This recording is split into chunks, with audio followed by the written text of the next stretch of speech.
À la une de la presse. La Cameroun Tribune qui titre sur le pardon de Paul Biya après les cas d'indiscipline au sein du RDPC. 23 militants sanctionnés pour des actes posés au lendemain des élections municipales du 9 février 2020 ont été graciés et réhabilités à la suite d'une décision du président national signée le 24 juin dernier.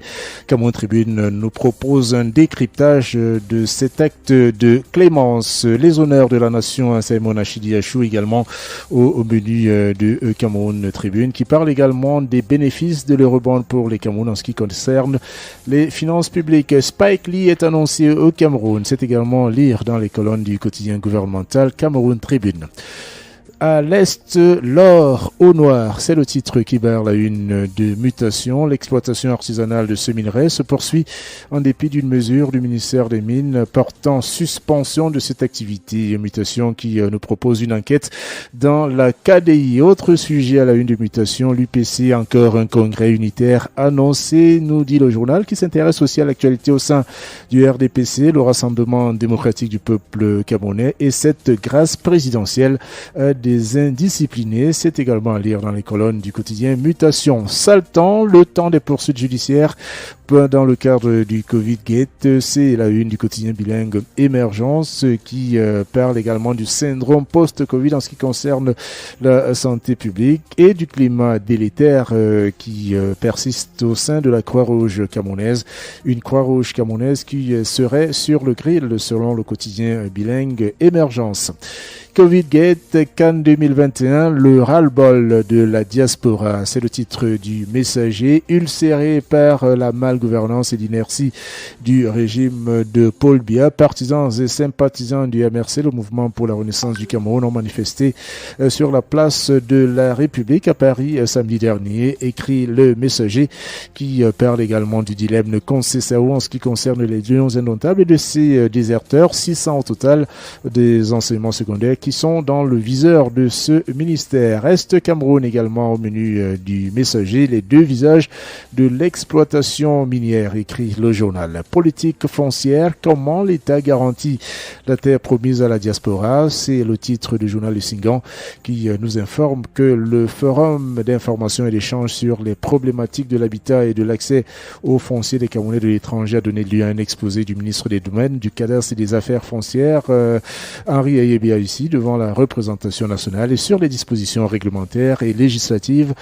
concernant l'accès à la propriété foncière au Cameroun et singulièrement sur l'arsenal des mesures incitatives visant à encourager la diaspora à venir investir au Cameroun. Pénurie d'eau, Yaoundé accuse un déficit de 90 000 mètres carrés par jour, écrit également Essingan. Et puis en ce qui concerne le passeport biométrique, en 24 heures, il peut donc s'obtenir en 24 heures et le journal de relever les bons points du système Bargangélé, c'est-à-dire dans les colonnes du journal Essingan.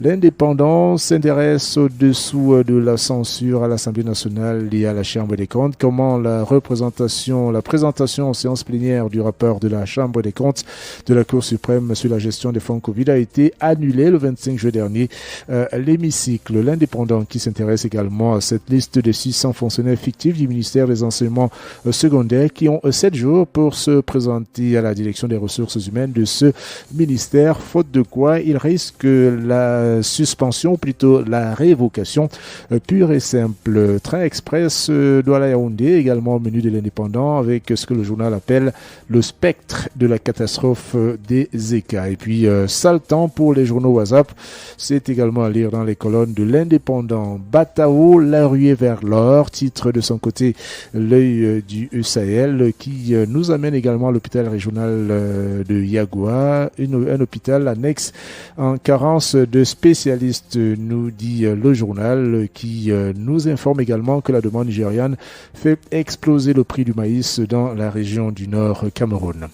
Paul Biya qui désavoue Jean Kouété, c'est le titre de l'anecdote. Le journal précise que le président national du parti au pouvoir a réhabilité des militants que le secrétaire général du comité central avait sanctionnés pour avoir mis à mal ses intérêts lors des municipales et des législatives de 2020. Par cet acte, le chef de l'État se range du côté de la base, écrit l'anecdote, et préserve sa formation politique d'une implosion. Discours haineux, insurrection, l'effet boomerang en ce qui concerne Maurice Kamto, c'est également à lire dans l'anecdote. Et puis, le Cameroun renforce sa signature en matière de finances. C'est aussi un article que vous pourrez lire dans l'anecdote, édition de ce lundi 5 juillet 2021. L'économie report revient, lui, sur l'utilisation de l'Eurobond 2015, infrastructure, agriculture, eau, habitat, santé. Le Cameroun s'était endetté, explique le journal, pour financer exclusivement le plan d'urgence triennal 2015-2017. Au premier semestre 2021, le pays a fait un retour sur le marché international des capitaux pour refinancer cet Eurobond, l'occasion de faire donc le bilan des projets réalisés, c'est à dire dans les colonnes de l'économie report qui s'intéresse également à l'exploitation minière d'Avina. Avina Iron dénonce les manœuvres de Sangha Mining, à lire donc dans les colonnes de l'économie report, qui parle également du commerce extérieur et du volume des exportations qui sont en baisse au quatrième trimestre 2020. Voilà pour ce qui est de la une de l'économie report. Intégration, c'est un hebdomadaire, lui, nous parle de la production de ces nouveaux passeports ici au Cameroun avec un deal de 131 milliards de francs CFA, écrit le journal, qui nous amène également sur la PREF CEMAC, plein feu sur la mise en œuvre des projets intégrateurs, à lire donc également dans les colonnes du journal indépendant, du journal Intégration cette semaine. Et puis toujours au menu d'intégration, l'absentéisme au sein de la CEMAC, les points d'inquiétude du collège des commissaires, écrit le journal.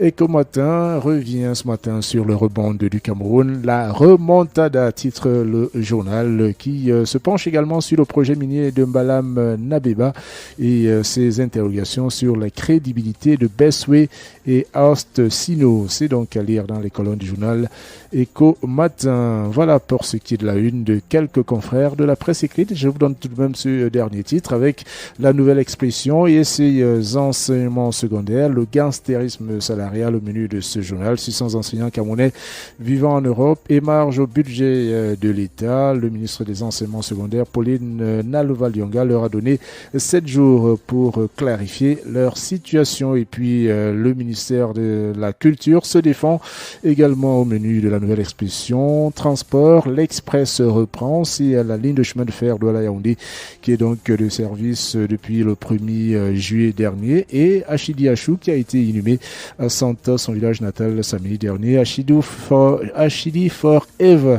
écrit donc le journal La Nouvelle Expression. La Voix du Centre parle du cadre amiable de Paul Biya, les évêques interpellés dans sa mise sur pied. Voilà pour la une de quelques confrères de la presse écrite ce matin.